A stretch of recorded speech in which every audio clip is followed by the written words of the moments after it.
Hola, soy Víctor Martí y en este video te estaré hablando de los procesos cognitivos complejos. Empezaremos hablando de la cognición.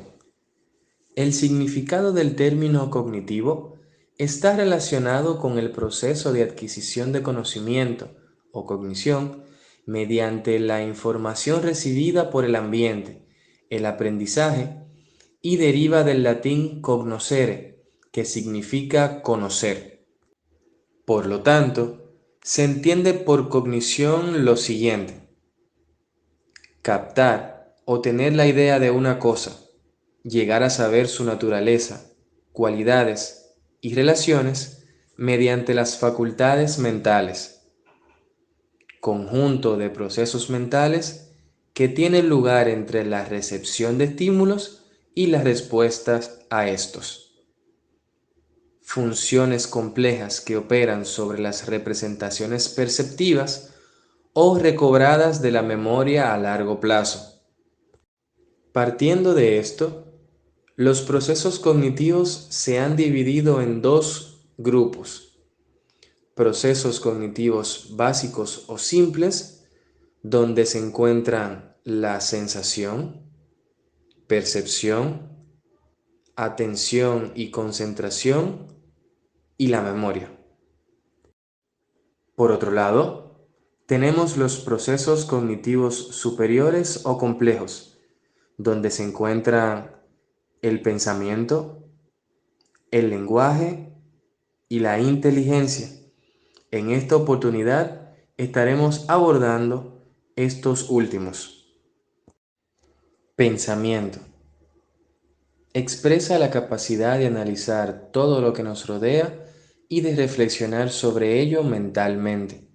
Por lo tanto, se define pensamiento como un proceso interior que utiliza representaciones simbólicas de hechos y cosas no presentes en la realidad inmediata. El pensamiento puede realizar tres tipos de operaciones. Primero, formar conceptos.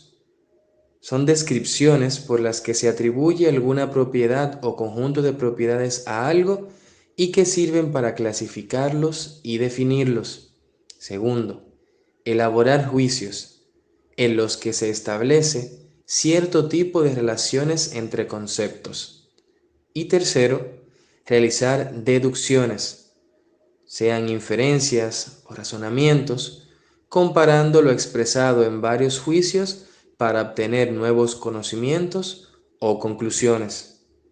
Tipos de pensamiento. Pensamiento deductivo. Es una forma de razonamiento donde se infiere una conclusión de una o más premisas. Va de lo general a lo particular. Pensamiento inductivo. La base de los pensamientos inductivos es la suposición. Pensamiento analítico. Se utiliza para plantear, resolver problemas y tomar decisiones. Pensamiento creativo. Se usa en la creación o modificación de algo y se presenta mayormente en la niñez. Pensamiento crítico. Se puede ver de dos formas: la objetiva y la subjetiva. Pensamiento y lenguaje. El pensamiento se expresa a través del lenguaje. La adquisición de la palabra supone la posibilidad de resolver problemas mediante el pensamiento abstracto, un pensamiento en el que no es necesaria la presencia actual de los datos del problema. El lenguaje. El lenguaje se define como la capacidad propia del ser humano para expresar pensamientos y sentimientos por medio de sonidos vocales, signos escritos o gestos. Por lo tanto, el lenguaje puede ser verbal o no verbal. La inteligencia. La inteligencia se ha definido de muchas maneras, incluyendo la facultad de la mente que permite la capacidad lógica, de comprensión, autoconciencia aprendizaje, conocimiento emocional, razonamiento, planificación, creatividad, pensamiento crítico y resolución de problemas. No podemos continuar hablando de inteligencia sin antes mencionar a Howard Gardner, quien nació en Pensilvania el 11 de julio de 1943, con actualmente 77 años. Es un psicólogo, investigador y profesor de la Universidad de Harvard, conocido en el ámbito científico por sus investigaciones en el análisis de las capacidades cognitivas y por haber formulado la teoría de las inteligencias múltiples. En esta teoría, Gardner señala que no existe una única inteligencia en el ser humano, sino una diversidad de inteligencias que marcan las potencialidades y acentos significativos de cada individuo, trazado por las fortalezas y debilidades en toda una serie de escenarios. Según Gardner, cada persona tiene 8 inteligencias, dentro de las cuales se pueden mencionar inteligencia lingüística. Es considerada una de las más importantes y en general se utilizan en esta ambos hemisferios del cerebro y es la que caracterizan a los escritores. El uso amplio del lenguaje ha sido parte esencial para el desarrollo de este tipo de inteligencia. Inteligencia musical, también conocida como el buen oído, es el talento que tienen los grandes músicos, cantantes y bailarines. La fuerza de esta inteligencia radica desde el mismo nacimiento y varía de igual manera de una persona a otra. Un punto importante en este tipo de inteligencia es que por fuerte que sea, necesita ser estimulada para desarrollar todo su potencial, ya sea para tocar un instrumento o para escuchar una melodía con sensibilidad.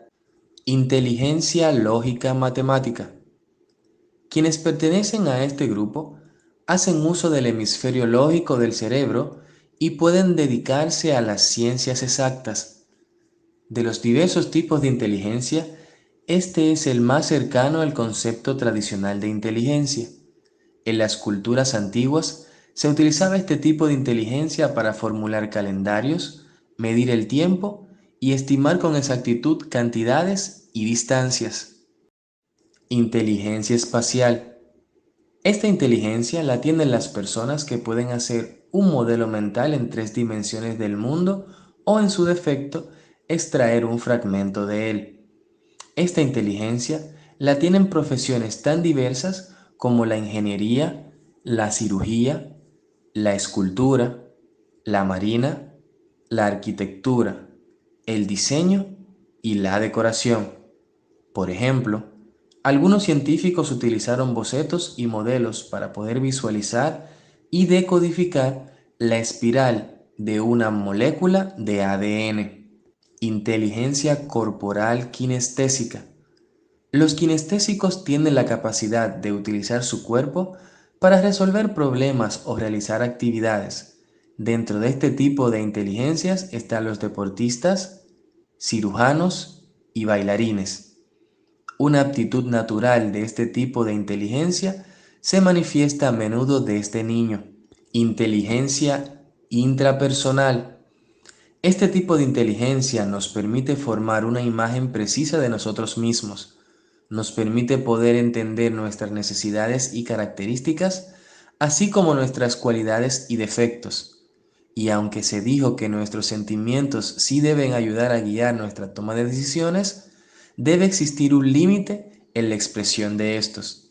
Este tipo de inteligencia es funcional para cualquier área de nuestra vida. Inteligencia interpersonal. Este tipo de inteligencia nos permite entender a los demás.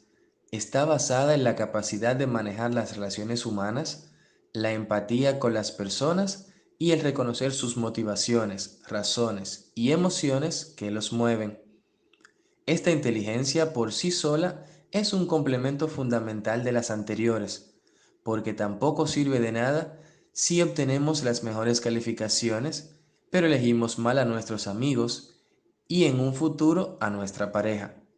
La mayoría de las actividades que a diario realizamos depende de este tipo de inteligencia, ya que están formadas por grupos de personas con los que debemos relacionarnos. Por eso, es indispensable que un líder tenga este tipo de inteligencia y además haga uso de ella. Inteligencia naturalista. Este tipo de inteligencia es utilizado al observar y estudiar la naturaleza. Los biólogos son quienes más la han desarrollado. La capacidad de poder estudiar nuestro alrededor es una forma de estimular este tipo de inteligencia, siempre fijándonos en los aspectos naturales con los que vivimos. Bueno, hasta aquí la presentación del día de hoy. Espero que les haya gustado y que puedan sacar el mayor provecho. Sin más, les dejo una frase de Gardner que cito: el propósito de la educación es lograr que las personas quieran hacer lo que deben hacer. Muchas gracias.